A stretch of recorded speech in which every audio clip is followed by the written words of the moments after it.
Subscribe this channel.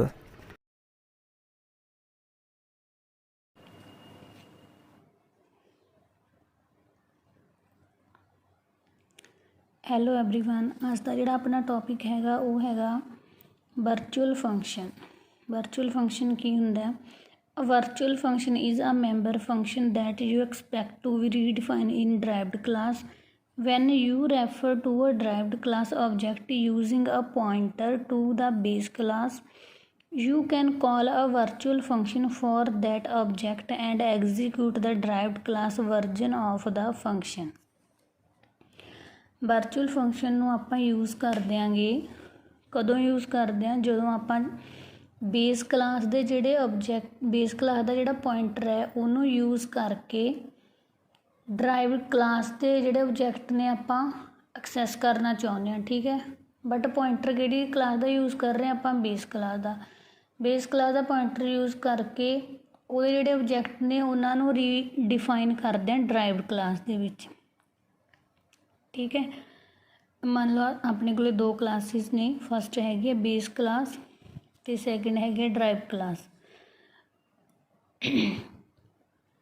असी ने की करना है, बेस क्लास का जोड़ा पॉइंटर है उन्होंने यूज़ करके ड्राइव क्लास के जोड़े ऑब्जेक्ट ने उन्होंने एक्सैस करना चाहिए। जे आप तो इदा नहीं कर सकते आप, क्योंकि जोड़ा बेस क्लास का पॉइंटर है वो सिर्फ बेस क्लास के फंक्शन ही एग्जीक्यूट करूगा।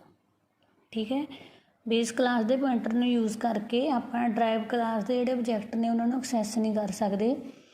इसलिए एवें दी सिचुएशन के विच आपां की यूज़ करते हैं? वर्चुअल फंक्शन यूज़ करते हैं ताकि आप बेस क्लास का पॉइंटर यूज़ करके उहदे जोड़े ऑब्जेक्ट ने उन्होंने रीडिफाइन कर सकीए ड्राइव क्लास के विच। बेस क्लास के ऑब्जेक्ट नूं रीडिफाइन कर सकीए ड्राइव क्लास के विच, उस लिए आप यूज़ करते हैं वर्चुअल फंक्शन। ठीक है, वर्चुअल फंक्शन ने यूज़ करते हैं जो तो बेस क्लास के नाल है जोड़ा वो एक उहदे अगे वर्चुअल वर्ड लिखा जाता है। वर्चुअल फंक्शन नूं डिफाइन करता जोड़ा कीवर्ड वो हैगा वर्चुअल। तो जो बेस क्लास के फंक्शन नूं वर्चुअल बनाया जाता है उहदे जिहड़ी बेस क्लास है उहदे अगे वर्चुअल वर्ड लिखा जाता है। ठीक है, तो आप डायग्राम देखांगे। अपने को दो बेस क्लास के दो पॉइंटर ने B1 B2। ठीक है, उन्होंने अपने की करेगा ड्राइव्ड 1 ऑब्जेक्ट ड्राइव्ड 2 ऑब्जेक्ट। ये ड्राइव क्लास हैगी अपने जोड़े दो ऑब्जेक्ट ने बेस क्लास के अपने रीडिफाइन करने। BPTR मीनस वर्चुअल पॉइंटर यूज़ किया इत्थे जोड़ा कि रीडिफाइन कर रहा बेस क्लास के ऑब्जेक्ट नूं ड्राइव क्लास दे विच। B टेबल लिया अपने वर्चुअल टेबल दे विच की हुंदा है? वर्चुअल पॉइंटर का जोड़ा एड्रैस है वो स्टोर होगा।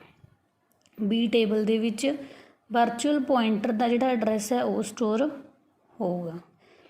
इसलिए जोड़ा वर्चुअल फंक्शन है वह आप यूज़ सिर्फ इसलिए करते हैं ताकि आप बेस क्लास के जोड़ा पॉइंटर है उन्होंने यूज़ करके बेस क्लास के ऑब्जेक्ट नूं रीडिफाइन मीनस ओवरराइड कर सकीए इन ड्राइव क्लास।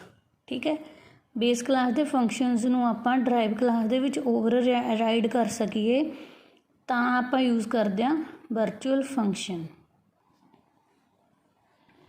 नैक्सट आप देखांगे रूल्स फॉर वर्चुअल फंक्शन। किहड़े रूल्स ने जिहड़े आपां नूं फॉलो करने पैंदे आ वर्चुअल फंक्शन दे विच? फस्ट हैगा virtual function is a member function which is declared within base class and redefined by a derived class. ठीक है, की कहते वर्चुअल फंक्शन है जोड़ा एक मैंबर फंक्शन है जिहड़ा आपां डिक्लेयर करते हैं base class they which, but उन्होंने ओवरराइड कर देंगे ड्राइव क्लास दे द्वारा। ठीक है, सैकेंड पॉइंट हैगा अपना virtual function should be accessed using pointer. Virtual function नूं आपां सिर्फ पॉइंटर दे नाल ही एक्सैस कर सकते हैं। जिहड़ा आपां बेस क्लास का पॉइंटर हुंदा है उन्होंने यूज़ करके ड्राइव क्लास के जोड़े उहदे ऑब्जेक्ट ने उन्होंने एक्सैस कर सकते हैं। थर्ड पॉइंट हैगा the prototyping of virtual function should be same in base class as well as derived class. ठीक है, दोनों क्लास की जी प्रोटोटाइपिंग होगी वर्चुअल फंक्शन के विच बेस क्लास की ते ड्राइव क्लास की दोनों क्लास की होगी सेम होगी। 4th ਪੁਆਇੰਟ ਹੈਗਾ virtual function can not be a friend function of another class. ਜਿਹੜਾ ਵਰਚੁਅਲ ਫੰਕਸ਼ਨ ਹੋਊਗਾ ਉਹ ਕਿਸੇ ਹੋਰ ਕਲਾਸ ਦਾ ਫਰੈਂਡ ਫੰਕਸ਼ਨ ਨਹੀਂ ਹੋ ਸਕਦਾ। ਇਹ 4 ਰੂਲ ਨੇਗੇ ਮੇਨ ਜਿਹੜੇ ਵਰਚੁਅਲ ਫੰਕਸ਼ਨ ਦੇ ਨੇ। ਵਰਚੁਅਲ ਫੰਕਸ਼ਨ ਆਪਾਂ ਯੂਜ਼ ਕਰ ਦਿਆਂਗੇ ਰਨ ਟਾਈਮ ਪੋਲੀਮੋਰਫਿਜ਼ਮ ਨੂੰ ਅਚੀਵ ਕਰਨ ਦੇ ਲਈ। ਰਨ ਟਾਈਮ ਪੋਲੀਮੋਰਫਿਜ਼ਮ ਨੂੰ ਅਚੀਵ ਕਰਨ ਦੇ ਲਈ ਵਰਚੁਅਲ ਫੰਕਸ਼ਨ ਦਾ ਯੂਜ਼ ਹੁੰਦਾ। ਠੀਕ ਹੈ, ਮੇਨ ਕੰਮ ਵਰਚੁਅਲ ਫੰਕਸ਼ਨ ਦਾ ਸਿਰਫ ਇਹੀ ਹੈ ਵੀ ਜਿਹੜਾ ਬੇਸ ਕਲਾਸ ਦਾ ਪੁਆਇੰਟਰ ਹੈ ਉਹਨੂੰ ਯੂਜ਼ ਕਰਕੇ ਆਪਾਂ ਬੇਸ ਕਲਾਸ ਦੇ ਆਬਜੈਕਟ ਨੂੰ ਰੀਡਿਫਾਈਨ ਕਰ ਦਿਆਂਗੇ ਡਰਾਈਵ ਕਲਾਸ ਦੇ ਵਿੱਚ।